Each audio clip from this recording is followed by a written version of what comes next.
গভীর রাতে আইসক্রিম কারখানায় অগ্নিকাণ্ডের জেরে চাঞ্চল্য ছড়ালো এলাকায়। ঘটনাটি ঘটেছে উত্তর দিনাজপুর জেলার চোপড়া থানার লালবাজার এলাকায়। গভীর রাতে আইসক্রিম কারখানায় অগ্নিকাণ্ডের জেরে কয়েক লক্ষাধিক টাকার ক্ষয়ক্ষতি হয়েছে বলে দাবি কারখানার মালিকের। জানা গেছে, বিশ্বজিৎ বিশ্বাস নামের এক ব্যক্তির মালিকানাধীন আইসক্রিম কারখানায় গভীর রাতে হঠাৎই আগুন দেখতে পান পরিবারের সদস্যরা। সঙ্গে সঙ্গে বিষয়টি স্থানীয়দের জানানো হলে এলাকাবাসীরা আগুন নেভানোর কাজে ঝাঁপিয়ে পড়েন। সাথে সাথে খবর দেওয়া হয় ইসলামপুর দমকল বাহিনীকে। খবর পেয়ে দমকলের একটি ইঞ্জিন দ্রুত ঘটনাস্থলে পৌঁছে আগুন নিয়ন্ত্রণে আনে।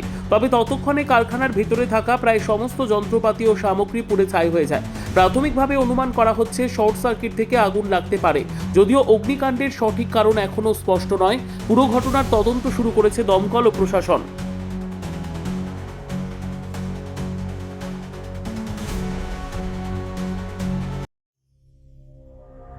সংবাদটি নিবেদন করছেন স্বস্তিলোক উৎসব ভবন, গঙ্গারামপুর, দক্ষিণ দিনাজপুর।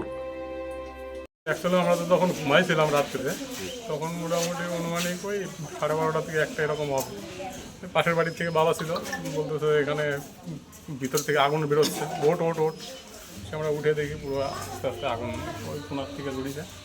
ওখান থেকে মানে আস্তে আস্তে পুরো আগুন ছাড়াই গেল সব জায়গায়। আমরা অনেক চেষ্টা করছি জল নিয়ে লিভানোর, আমাদের তো মোটর আছে, রানিং মোটর, কিন্তু লাইন ছিল তখন, কারেন্ট ছিল তখন, মোটর যতটুকু নিবানোর আমরা নিভাইতে পারছি। পাশের থেকে আরও লোকজন আসছে, এসে ওরাও একটু হেল্প করছে। তারপরে লাস্ট টাইমে এটা কিসের কারখানা ছিল? অ্যাকচুয়ালি এটা তখন মেঘ তো তখন চমকাচ্ছিল, বিদ্যুৎ চমকাচ্ছিল পুরো। হ্যাঁ, আবার হয়তো ওখান থেকেও কিছু হতে পারে। কিন্তু আমরা ঘুমাইছিলাম, তো আমরা তো সেরকম ডিটেলস এটা বলতেও পারবো না কীভাবে হলো না। কোন কারখানা ছিল এটা? এটা মেরি আইসক্রিম, লালবাজারে আইসক্রিমে। আমি তো ওনার বিশ্বজিৎ বিশ্বাস। কত টাকার ক্ষয়ক্ষতি হয়েছে? আনুমানিক 70 থেকে 75 লাখ। জায়গাটা কোথায়? এটা লালবাজার, দেওয়ান জায়গা বলে। কি মনে করছেন কিভাবে আগুন লাগতে পারে? অ্যাকচুয়ালি তো আমি তো এখন ঘুমাচ্ছিলাম, আমরা কীভাবে বলবো আন্দাজে। শর্টকাটের জেরে হতে পারে, হয়তো শর্ট সার্কিট হতে পারে, বা আকাশ থেকে যেটা অনেক সময় আগুন পড়ে সেরকম থেকেও হতে পারে। ফায়ারের ইঞ্জিন আসছিল? ফায়ারের ইঞ্জিন আসছিল, মানে লেটে আসছিল কি? একটু লেট হয়েছিল আসতে ওদের। 12টা থেকে 1টা হবে। সর্বোত্তম সুযোগ সুবিধে রয়েছে আতিথেয়তায়।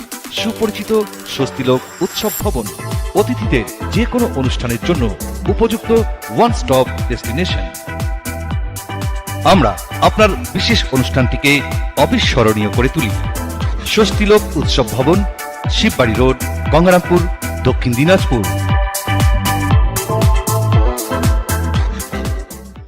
ব্যুরো রিপোর্ট, উত্তর বাংলা সংবাদ।